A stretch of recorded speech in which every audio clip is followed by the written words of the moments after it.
Today on the show, we find the recipe for the perfect military state.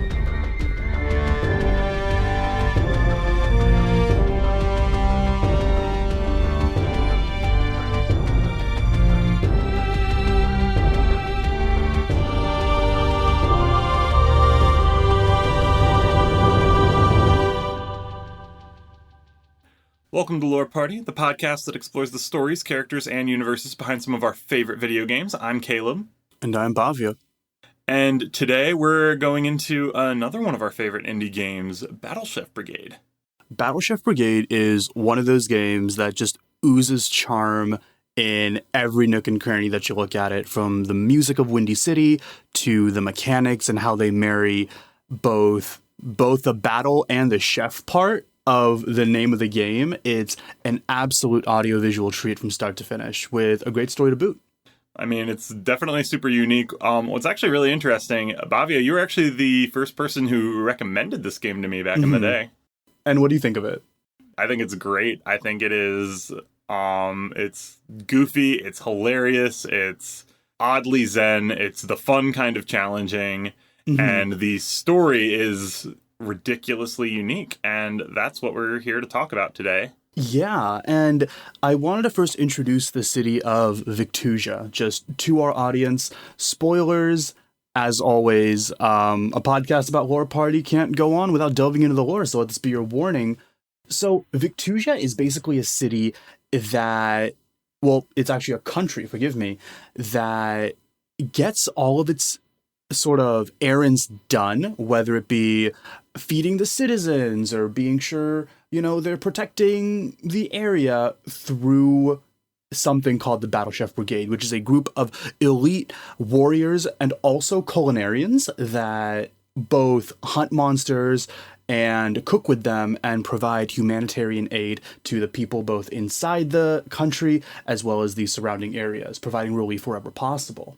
But the really interesting angle with all of this is that while they wear a lot of hats, at the end of the day, what they ultimately are, and what we're going to be focusing on, the kind of interesting, if maybe complicated aspect of it today, is they are the perfect military. The perfect military. And let's sort of dive a little deeper into that and talk about what makes them so perfect. I mean, militaries right now, we think a lot of defense, we think a lot about protection, we think a lot about, in some cases, going to places where they probably shouldn't, just a little bit. But what makes Victusia's military different from those things that we see in modern day media? The Battle Chef Brigade is idealized military for the fact that it meets its citizens' needs in multiple different fronts. The fact that it isn't just an army of protectors. It's that in protecting, they also feed the citizens. They also contribute to research. It does things that you don't normally think of soldiers as being the ones to do. And I think to kind of tie into why that is and kind of where it all ties together, we kind of need to start by recapping the basic history of the brigade in Victusia. Sure, yeah. And so the current history of the Battle Chef Brigade is around 100 years ago, there was a really big famine. And in addition to that famine, a lot of the monsters around the area began to become a lot more aggressive and invade on the remaining humans' territory because there weren't that many humans around. Of course, in response to this monster aggression increase, the Battle Chef Brigade was created, this elite band of both warriors and culinarians, to tackle the problem of both the monsters as well as the famine with the same stone, rather.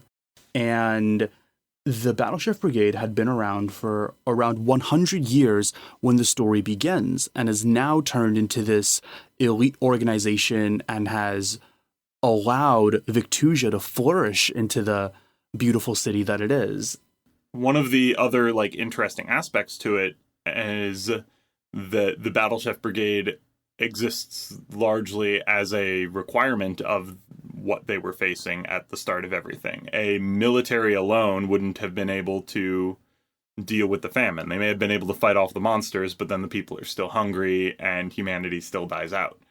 Chefs alone, who can figure out how to cook these monsters safely, wouldn't have been able to solve the famine because you need to be able to fight the monsters. The uniqueness of the Battle Chef Brigade's form in universe is explained by the fact that Victusia was facing both of those challenges at the same time, and the solution required both sides of that. It's an odd juxtaposition, but it's a well-explained one in that sense. I think it's also interesting that they only had resources to give to one, so instead of really choosing one or the other, they just went for both, and in many ways caused Victusia to flourish and began to sort of expand out into different parts of what those responsibilities were, whether it be providing humanitarian aid to the surrounding areas or even delving into things like research. So that does bring up a conversation of, is the Battle Chef Brigade a military dictatorship, or is it something a little different? And this is where I think Caleb and I differ, but I wanted to give the floor to you first.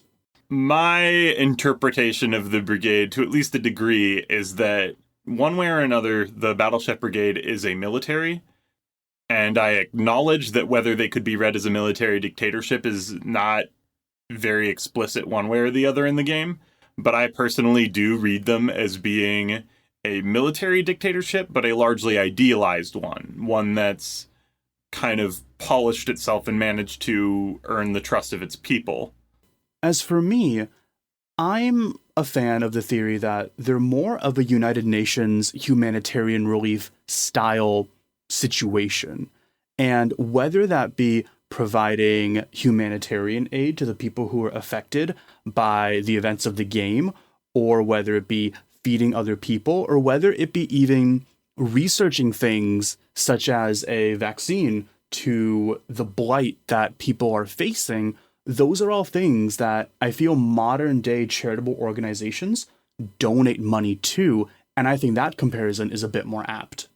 And I wanted to ask, we both realize that the Battle Chef Brigade isn't just military, as in it isn't just fighting, and it isn't just protecting, it's so much more than that, right?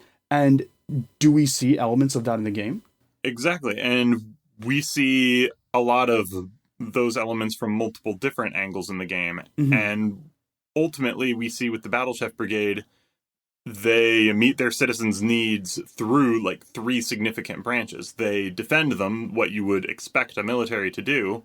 They provide for them, which is to say they literally feed them. Mm-hmm.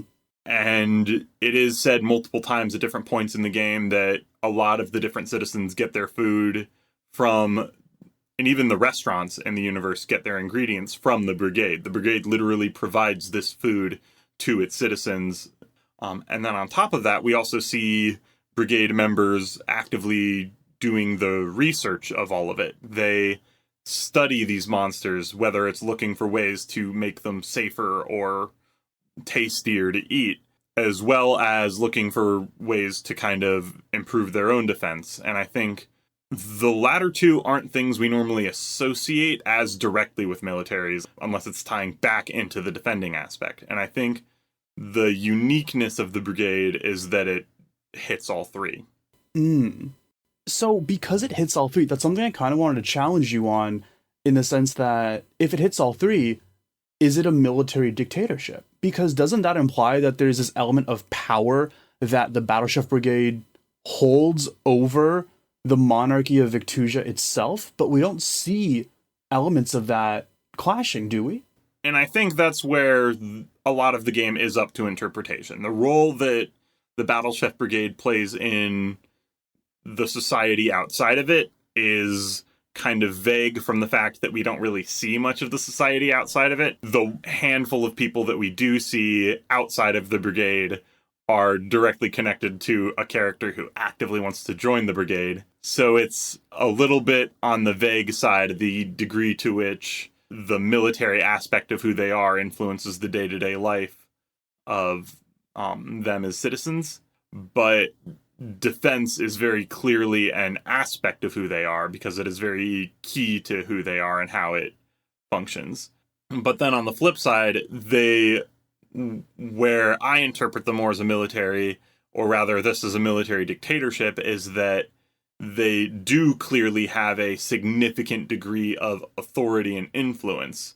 Remember that the person who is your instructor and commander is also the judge of a criminal trial later in the game, and we'll kind of get back into why that trial was interesting in a moment, but it ties into these multiple aspects of how the brigade functions within its culture. It has a lot of authority, and what it brings to the table with that authority, literally bringing to the table, is what makes it as unique as it is. And as a total side note, I do want to mention that the brigade, by definition and through the plot of the game, we understand it's a volunteer military, right?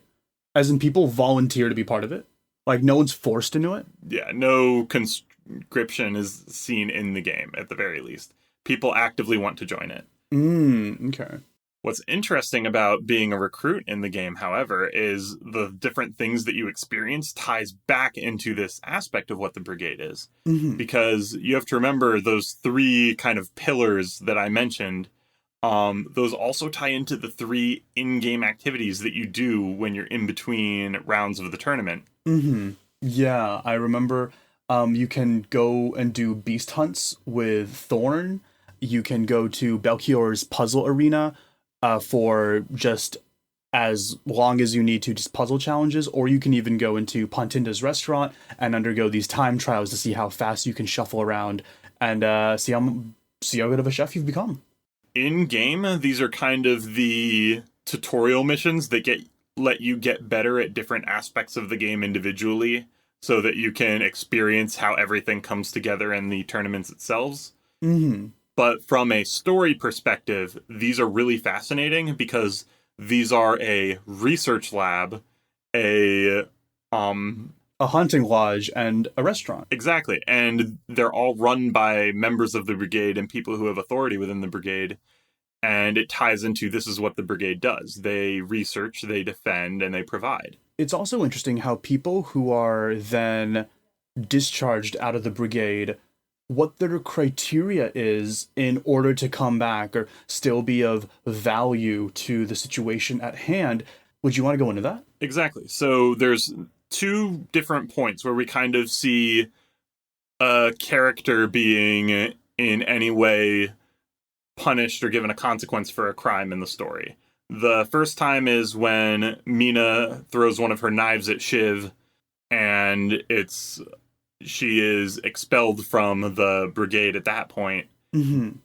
But she is later reinvited to the brigade when the blight begins to come back because the brigade needs more people, and she has demonstrated and is prepared to continue to demonstrate a willingness to continue providing for citizens. The brigade doesn't look into her situation with the question of, was she guilty or was she not, or is she going to attack fellow brigade members necessarily. They look at it with a question of, is she capable of providing for citizens in the sense that we as an organization want them to? And then you see this again at the very end of the game when the main set of characters ends up catching Rixel. They have incontrovertible proof of his guilt, and he has nothing to even pretend to be innocent. He literally confesses at his trial and tries to justify his actions, but he then follows up by demanding what's referred to as a trial by cooking. And I think the existence of this, and it's mentioned to be something that's considered culturally sacred in the Battle Chef Brigade universe, but he is offered a reduction of his sentence if he can win in a brigade cook-off, as it were. A scenario in which you're demonstrating, again, those three traits. Your ability to defend, your ability to research and think and strategize, and your ability to cook and provide. And ultimately, in both aspects, with Nina later being readmitted to the brigade, and Rixel being briefly offered a commuting of his sentence, that was the test. Not, are you reformed? Not, did you commit the crime? Not even, was your trial in any way fair? It was a question of, are you still willing to and capable of providing for society? That is what the brigade sees as important, and because that pushes into what their society views as important, that's where my interpretation of the brigade being a authoritative relationship with Victusia, being a military dictatorship, comes from. It's difficult to see it as a military dictatorship because it's in a unique position of being an organization that the citizens trust, because it doesn't fight against lower class people, it doesn't maintain classism, it doesn't, as far as we know, we don't even see it necessarily fighting against like other foreign threats. We see it defending people and providing for them. I totally get where you're coming from. It's the fact that the Battle Chef Brigade has judicial power. That's a prime example of a military party having the authority to go ahead and like jail people. But I guess my central question is, so do police members, right? As in, those two things can still operate in the same place without infringing on the rights of the other party. And it's also mentioned in the lore that the Battle Chef Brigade isn't only for Victusia. It is a international organization that affects other places as well. Even at the end of the game, Mina becomes an ambassador to other Battle Chef Brigade and other Battle Chef Brigade-like colonies and parties in the entire realm. But I also see your point. It's very, very interesting. And I really can't say either or on if it's a military dictatorship because it does have that judicial power, or it's something akin to a type of government that's present in other nations. It's definitely a really interesting aspect of this, and that's part of the reason why I've always been bummed this game hasn't had a sequel or more episodes or more to it, because they really do create a world that is just utterly unique in a lot of ways. Mm-hmm. The fact that we're even having this conversation of, is this game set in a military dictatorship? And we aren't necessarily immediately thinking that it would be effed up if it was. Right. Like this isn't like a horrific scandal of they were the bad guys all along. And I think there's just different aspects to that. And I think that's why it would have been really cool to have gotten to see more of this world. It's interesting that even though we have differing perspectives on what exactly the Battle Chef Brigade is and its position in Victusia, I know that's something that we can always agree on, is that the Battle Chef Brigade, in whatever form it may be, is in the ideal form of it. Well, that about wraps it up. We hope you enjoyed this episode. If you did, please take a second to rate and review us on Apple Podcasts. It really helps us grow the show. And be sure to connect with us on Instagram and Twitter at lore_party. Thanks for listening, and we'll catch you next time.